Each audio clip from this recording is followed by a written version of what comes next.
السلام علیکم ورحمۃ اللہ وبرکاتہ۔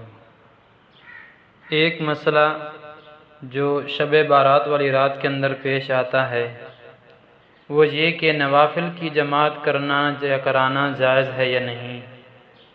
تو میں آپ حضرات کو یہ بتاتا ہوں کہ امام حنیفہ رحمہ اللہ ارشاد کرتے ہیں، فرمایا کہ نفل عبادت کی ناقدری نہ کیا کرو، اس وجہ سے کہ نفل کی نماز ایسی ہے جو تنہائی کو چاہتی ہے، یعنی تم ہو اور تمہارا اللہ ہو، تم اللہ کے سامنے سجدہ ریز ہو کر اللہ سے مانگو، یعنی اکیلے پڑھتے رہا کرو۔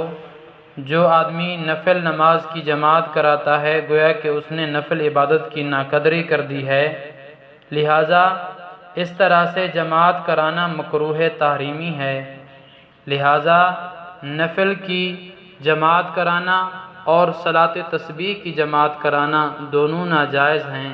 احادیث مبارکہ کی روح سے ان کے اندر ان کا جو حکم ہے وہ یہی ہے کہ ان کی جو جماعت ہوگی وہ مکروہ تحریمی ہوگی۔ اگر جماعت کروائی جائے تو ثواب تو درکنار، الٹا انسان کو گناہ ملے گا۔